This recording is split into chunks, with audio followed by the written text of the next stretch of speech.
উপাস্যের মধ্যে কোন উপাস্য প্রধান?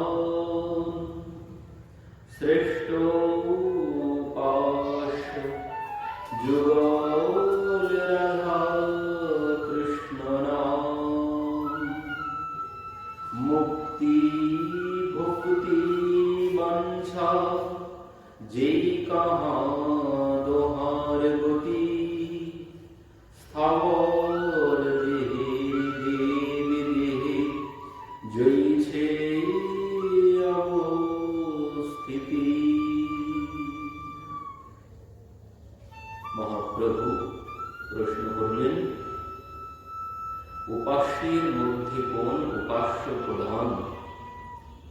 শ্রেষ্ঠ উপাস্য যুগল রাধা কৃষ্ণ নাম। ভক্তি মুক্তি বাঞ্ছে যেই কাহা দোহার গতি। স্থাবর দেহে দেব দেহে জৈসে অবস্থিতি।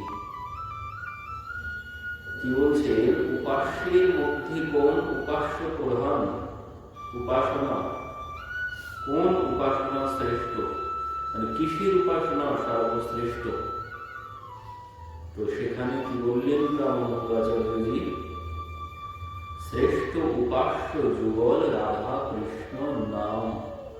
এটাই হচ্ছে সর্বশ্রেষ্ঠ উপাসনা, আরাধনা, তপস্যা, যাই বলুন, একমাত্র ভগবান নাম।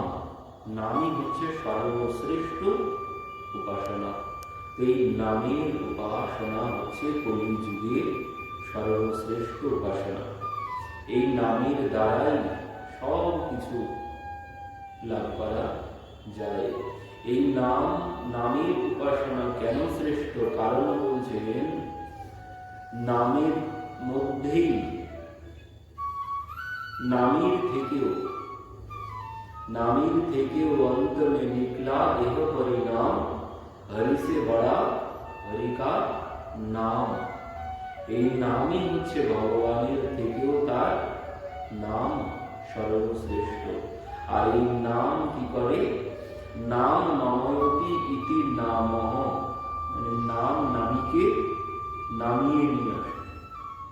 তো এই জন্য বলছেন, কলির জীবের জন্য সব থেকে সহজ ব্যবস্থা মহাপ্রভু করেছেন। ধন্য করি ধন্য নিতাই চৈতন্য পরম করুণা করি। বিধি অবচর যে প্রেম বিকার প্রকাশে জগৎ বই। এই কলিযুগ ধন্য কেন ধন্য? কারণ এই কলির জীবের জন্য মহাপ্রভু এই নাম প্রেমের মালা গাঁথি পরাইলা সংসারে। এই যুগল নাম প্রেমের মালা তিনি কলির জীবের জন্য, কলির জীবের দ্বারে দ্বারে গিয়ে এই নামের মালা পরিয়েছেন। এই নাম এর দ্বারাই বললেন কলির জীবের কল্যাণ হবে। কৃতে অধ্যায়তে কৃষ্ণম প্রকায়ম জয়তে মুখৈ দাপরি পরিচর্যায়ম ফলোকে সবতদ হরি কীর্তনম।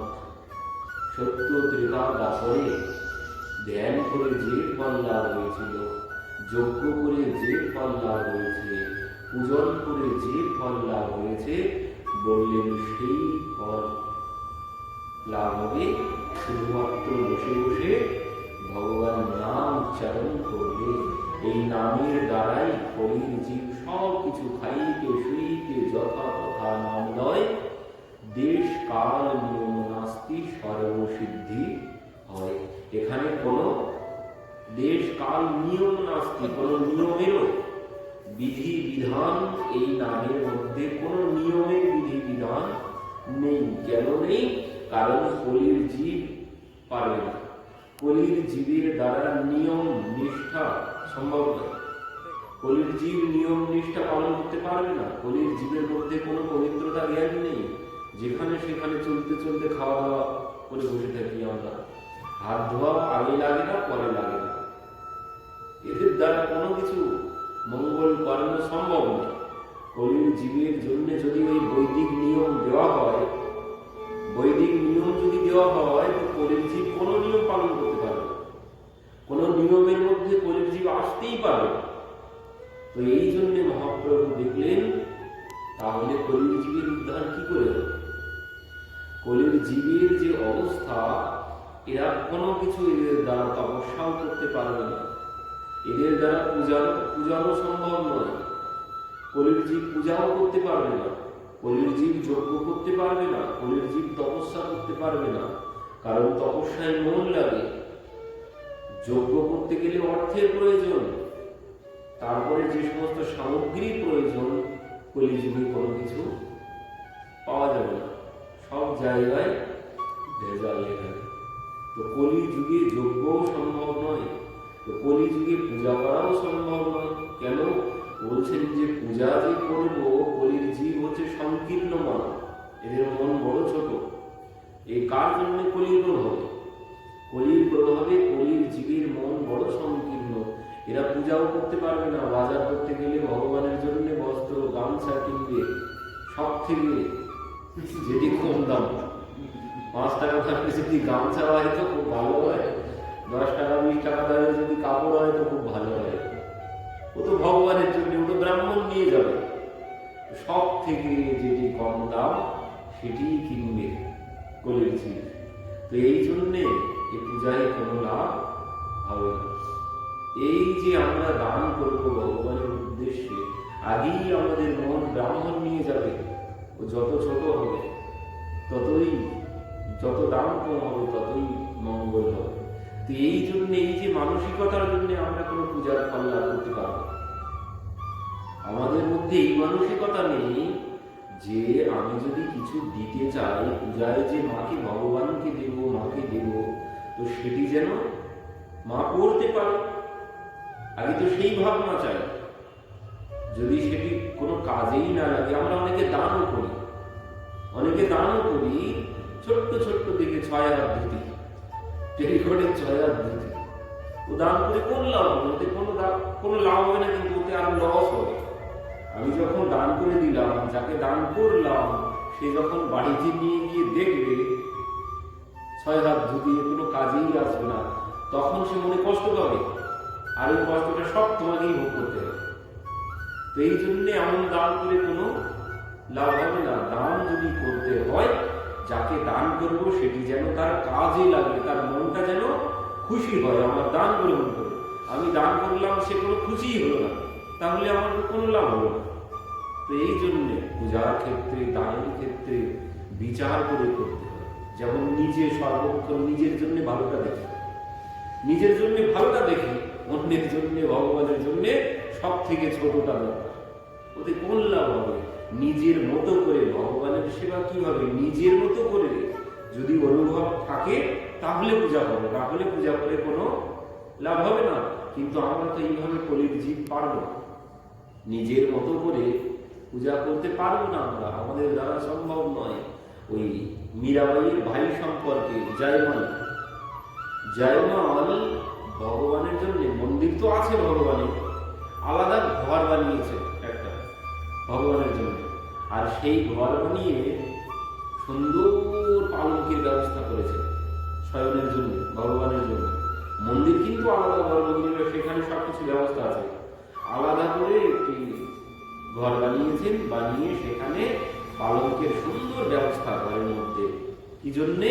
বলছেন ভগবান যদি এসে কোনো সময় ভালো জায়গায় শয়ন করতে চায়, তার জন্য ছোট্ট মন্দিরের মধ্যে যে আমরা দিয়ে রাখি ছোট্ট একটা খাটিয়া ভগবানের জন্য, তো ওইটুকুতে কি ভগবান শয়ন করতে পারে না? ছোট্ট একটা বালিশুতে কি ভগবান শয়ন করতে পারে? তো তিনি কি করেছেন? আমাদের মতো, নিজের মতো করে সুন্দর পালঙ্কের ব্যবস্থা, সুন্দর গদ্দার ব্যবস্থা, সুন্দর বালিশের ব্যবস্থা করে সেখানে একটি ঘর করে রেখে দিয়েছে, আর মনে মনে সেই ঘরেই ভগবানকে শয়ন করান। তো একদিন ওনার পত্নী রাত্রিতে ওই ঘরের মধ্যে গিয়েছেন, বলছেন দেখি তো এই ঘরে কি আছে। তো তিনি ঘরের মধ্যে গিয়ে দ্বার যখন খুলেছেন, তিনি দেখছেন স্বয়ং প্রভু রামচন্দ্র আর জানকী মাতা সেই ঘরের মধ্যে শয়ন করে আছে, শয়ন করে আছে। তো আগে চাই আমার ভাব, সঙ্গে সঙ্গে জয়মলকে গিয়ে তিনি বলেছেন, দৌড়িয়ে এসেছেন, এসে দেখছেন যেন কেউ শুয়েই ছিল, একদম সম্পূর্ণ বোঝাই যাচ্ছে। প্রভু যে শয়ন করেছিলেন বোঝাই যাচ্ছে। তো এটি আগে নিজের ভাবনার মধ্যে আনতে হবে। আমি ওই ব্রাহ্মণ নিয়ে যাবে ছোট দেখে দাও পূজার জন্য, ছোট্ট ছোট্ট ঘিত মধু, একদম ছোট্ট ছোট্ট দামি বোতলের ব্যবস্থা, এতে কি হবে? ও দিয়ে পূজা করে কোনো লাভ হবে না। তো এই জন্য বললেন তাহলে কলির জীবের কল্যাণ কি করে হবে? কলির জীবের কল্যাণ কি করে হবে? তো তার জন্যই মহাপ্রভু বিচার করে এই যুগল নামের ব্যবস্থা করেছেন। হরে কৃষ্ণ কৃষ্ণ কৃষ্ণ হরে হরে, হরে রাম রাম রাম হরে হরে। বললেন একবার দুহাত তুলে এই নাম বলো, এতেই তোমার কল্যাণ হয়ে যাবে। ভাই তেরে পাও করুয়ে দ্বার হরি বল, একবার বললেও তার কল্যাণ হয়ে যাবে। তো সেই জন্যে এই নামের প্রচার করেছেন। এই নাম ছাড়া কলির জীবের কলৌ নাস্তিজ্ঞ নাস্তিজ্ঞ নাস্তিজ্ঞ গতির অন্যথা, হরের নামৈব হরের নামৈব হরের নামৈব কেবলম। কলি জীবের এই নাম ছাড়া কোনো গতি নেই। তো এই জন্যে এই কলিযুগে একমাত্র এই নামের উপাসনা। এই নামে কি হয়? বলেন এই নামে সব হয়। हो गए भव से पार लेकर नाम तेरा। সেই যে वाल्मीकि अति दीन दुखी था, बुरे कर्म में सदा लीन था, करि रामायण तैयार लेकर नाम तेरा। भरी सभा में द्रुपद दुलारी, कृष्ण द्वारिका नाथ पुकारी, बढ़ गई चीर अपार लेकर नाम तेरा।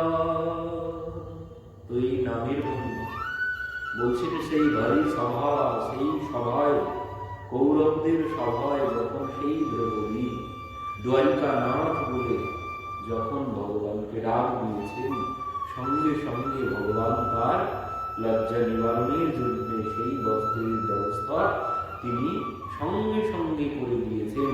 এই নামে কি না হয়?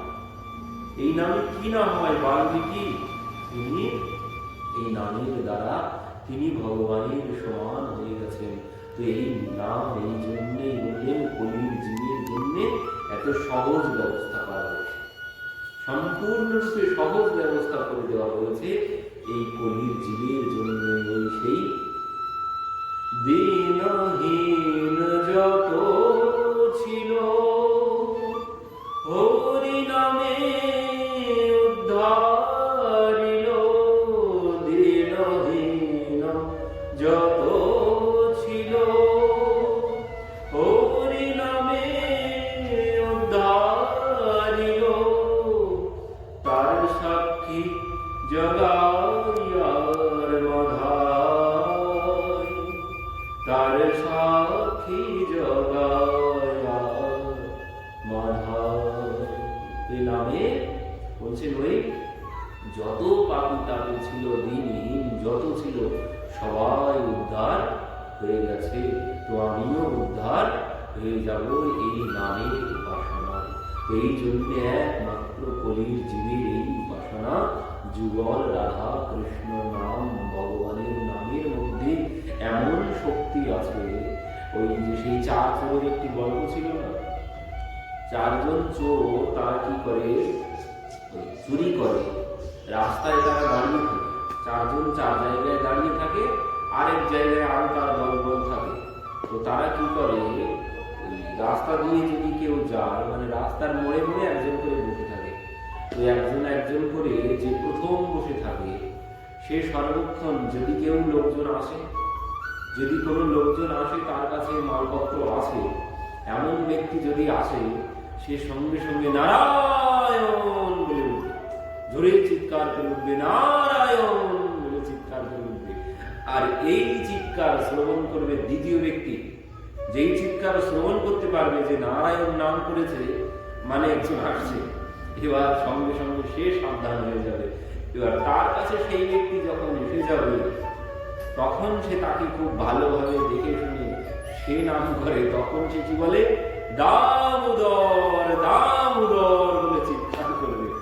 মানে প্রথমের সংকেত নারায়ণ মানে নর আসছে, দ্বিতীয় জনের সংকেত মানে দামোদর মানে এর উদরে মালপত্র আছে, এর কাছে মালপত্র আছে, তো এই দামোদর। আর তৃতীয় ব্যক্তি আরো দূরে বসে আছে, এবার সেই শব্দ শুনতে পাবে, দামোদর নাম শুনতে পেয়ে সে সাবধান হয়ে যায়। এবার কিছুক্ষণ পরে সে ভাবছে, তাহলে কেউ ভাবছে, এবার সে তার কাছে যেই এসেছে সেই ব্যক্তি, তখন সে বাসুদেব বাসুদেব বলে চিৎকার করবে। মানে কি, একে বাঁশ দিয়ে পেটাবো, বাসুদেব। এবার পরের জন 4 নম্বর ব্যক্তি, সে এবার শুনতে পেয়েছে যে চিৎকার করছে বাসুদেব বলে, মানে একজন আসছে। এবার 4 জন ব্যক্তি মানে 4 নম্বর ব্যক্তির কাছে যখন সে আসবে, আর যে যাবে সে তো কিছুই বুঝতে পারবে না, ভগবানের নাম বলছে, কোনো ব্যাপার নেই। এবার 4 নম্বর ব্যক্তির কাছে সে যখন আসবে, সে তখন ফাইনাল রিপোর্ট দিয়ে দেবে একদম, মানে 3-4 জায়গায় পরীক্ষা হচ্ছে। এবার ফাইনাল রিপোর্ট কি হবে, হরি হরি হরি হরি, এর কাছে মালপত্র আছে, সব হরণ করে নাও। এই হচ্ছে তাদের চুরির কায়দা। এবার কি হলো, এবার সবাই মিলে তাকে ধরে মেরে সব কিছু হরণ করে নিল। এবার কি হলো, একদিন এইভাবে চুরি করতে করতে, ডাকাতি করতে করতে তারা অনেক মালপত্র পেয়েছে একজনের কাছ থেকে, অনেক ধন সম্পদ পেয়েছে। এবার সন্ধ্যাবেলায় সেই ধন সম্পদ সবাই মিলে এক জায়গায় গাছতলায় বসে বসে ভাগ বাটা করতে বসেছে। আর ওই অনেক ধন সম্পদ দেখে তারা আনন্দে, কেউ বলছে নারায়ণ, কেউ বলছে দামোদর, কেউ বলছে হরি হরি, মানে আনন্দে ব্যঙ্গ করে নাম করছে তারা। আর এমন সময় কি হয়েছে, হঠাৎ ওই মেঘলা আকাশ, আর সঙ্গে সঙ্গে ওই ঝিরঝির করে একটু একটু বৃষ্টি পড়ছিল, আর তার মধ্যেই হয়েছে বজ্রপাত। আর বজ্রপাত কোথায় হয়েছে, ওই ওরা যেখানে বসে সব ভাগাভাগি করছিল, ওর মাঝখানেই এসে বজ্রপাত হয়েছে। আর ওরা ওই নাম করছিল আনন্দে, হরি হরি নারায়ণ দামোদর, এই বলছিল আর ভাগাভাগি করছিল। আর ওর মধ্যে সেই সময় এসে সেই বজ্রপাত হয়েছে। আর সেই বজ্রপাতে সবার প্রাণ চলে গেল। কিন্তু এই যে নাম করছিল তারা, ভাইয়ে কু ভাইয়ে আনাথ আলসহু নাম জপত মঙ্গল দশ দিশেহু, বলছেন ভাবে কুভাবে অভাবে তুমি যেভাবেই ব্যঙ্গ করে নাম করো না কেন, সাংকেত্যম পারিহাস্যম স্তবন হেলনমেব বা বৈকুণ্ঠ নাম গ্রহণ অশেষাগ হরণ বিদুহু, ভগবান সমস্ত পাপ চলে যাবে। তুমি যেভাবেই সংক্ষেপের দ্বারা, পরিহাসের দ্বারা, ব্যঙ্গ করে, তুমি যেভাবে হোক, ভগবানের নাম যদি মুখে উচ্চারিত হয় তো সমস্ত পাপ তার ক্ষয় হয়ে যাবে। আর এই জন্যে তারা সবাই বৈকুণ্ঠে চলে গেল। সেই বজ্রপাতে সবার প্রাণ চলে গেল, আর তারা সবাই বৈকুণ্ঠ লাভ করল। এই হচ্ছে ভগবানের নামের ফল। বলছেন, একবার কৃষ্ণ নামে সর্ব পাপ ক্ষয়, একবার কৃষ্ণ নামে সর্ব পাপ ক্ষয়, আর কৃষ্ণ নামে প্রেমের উদয়। এবার একবার কৃষ্ণ নামে সর্ব পাপ ক্ষয়, এই যে একবার কৃষ্ণ নাম করতে করতেই মৃত্যুবরণ করেছে, আর পাপ হয়নি কিন্তু, এই জন্য তারা সবাই মুক্ত হয়ে গেল, আর পাপ হলো না। কিন্তু আমি যে এখন করছি, এরপরে তো পাপ করবো, পাপের লাইন করে, পাপের পর পাপ, তো আমার নামে কোনো লাভ হচ্ছে না। এই জন্য যে সব থেকে লাভ কখন হবে, বলছেন ওই লাভ যখন মৃত্যুকালে যখন একবার করতে পারবে, তখনই লাভ হয়ে যাবে। তারপরে তো আর কোনো পাপ হচ্ছে না। মানে শেষ সময়ে গিয়ে যখন ভগবানের একবার নাম করবো, তারপরে আর যখন কোনো পাপ করবো, ওই নাম করতে করতে যখন মৃত্যুবরণ করবো, আর তো আমার দ্বারা পাপ হলো না, তো ওই নামেই আমি মুক্ত হয়ে যাব। তো এই জন্যে কি বললেন, এবার কে কখন যাবে তার তো কোনো ঠিক ঠিকানা নেই। তো এই জন্যই ভাগবত প্রথমেই বলে দিলেন সুখদেব যে একদম কথা প্রারম্ভেই এতন্নিবিদ্যমানাম ঈক্ষিতম কুতভয়ম যোগিনাম নৃপনির্মিতম হরের নামানু কীর্তনম। বললেন সবার কর্তব্য ভগবানের নাম করা। আর সব শেষেও কি বলেছিলেন? সব শেষেও বলেছিলেন ওই একই কথা। সব শেষে বলেছিলেন নাম সংকীর্তনম যস্য সর্বপাপ প্রণাশনম। বললেন নাম সংকীর্তনম যস্য সর্বপাপ প্রণাশনম প্রণাম দুঃখ সমনস্তম নমামি হরিম পরম। ভাগবতের একদম শেষ সুখদেবজি কথা যখন শুরু করেছেন তখনও ওই উপদেশ দিয়ে যে সবার কর্তব্য ভগবানের নাম। সব শেষে গিয়ে বললেন নাম সংকীর্তনম যস্য সর্বপাপ প্রণাশনম। সমস্ত পাপ চলে যাবে এই নাম সংকীর্তনের দ্বারা। আর কি হবে? প্রণাম দুঃখ সমনস্তম নমামি হরিম পরম। নাম আর প্রণাম লাস্টে গিয়ে আরেকটি যোগ করেছেন। প্রথমে নাম বলেছেন আর পরবর্তীতে এবার প্রণাম যোগ করেছেন। প্রণাম নামের সাথে সাথে এবার প্রণাম মানে সব জায়গায় গিয়ে নিচু হও, মাথাটা নিচু করো, না হলে ওই পাপের বোঝা নামবে না। মাথা নিচু করলেই পাপের বোঝা। সাধু গুরু বৈষ্ণব যখন পাবো গিয়ে আগে মাথাটা নিচু করে বোঝাটা নামিয়ে দিতে হবে। আর এইভাবে যখন নাম করবো তখনই আস্তে আস্তে আমার মন নির্মল হতে শুরু করবে।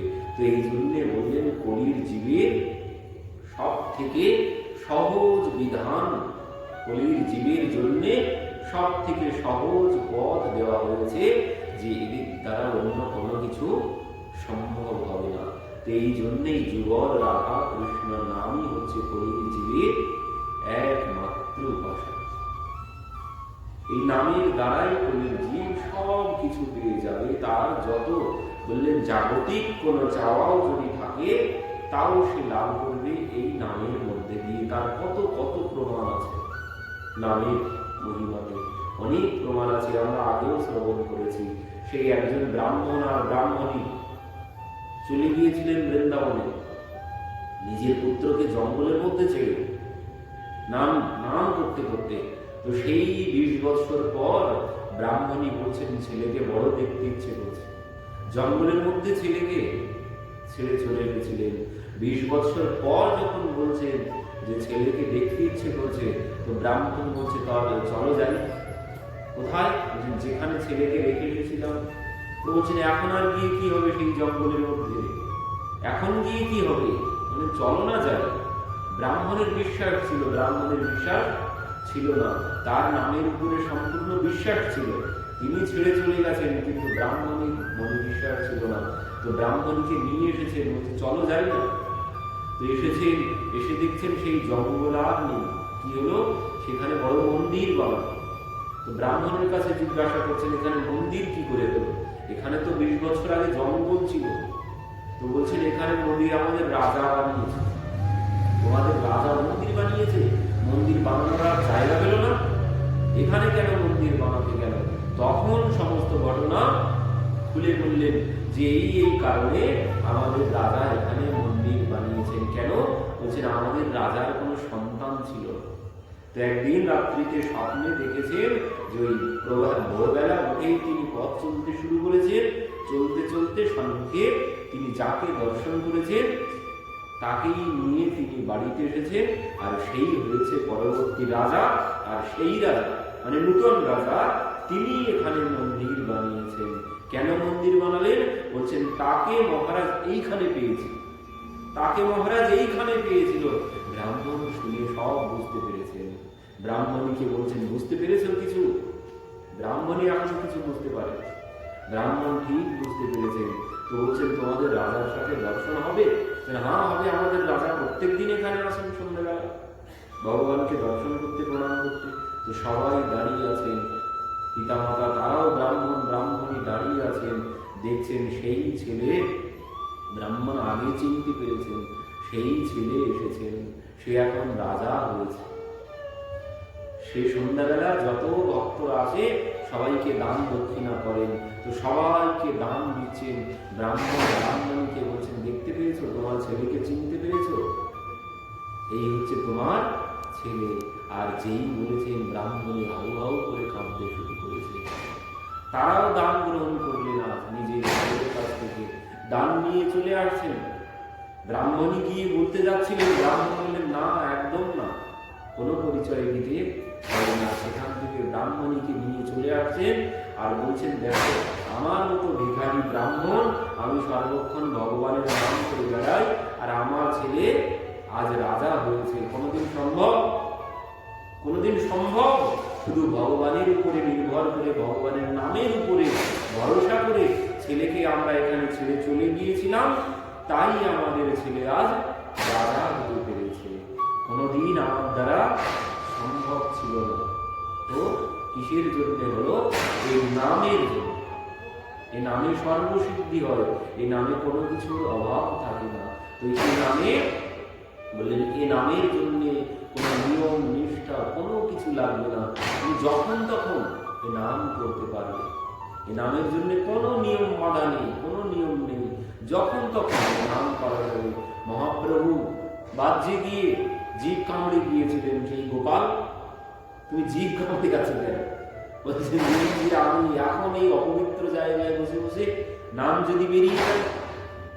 গোপাল বলছে, যদি তোমার জীবনটা বেরিয়ে যায়, তোমার যদি জীবনটা বেরিয়ে যায় এই সময়, তখন কি হবে?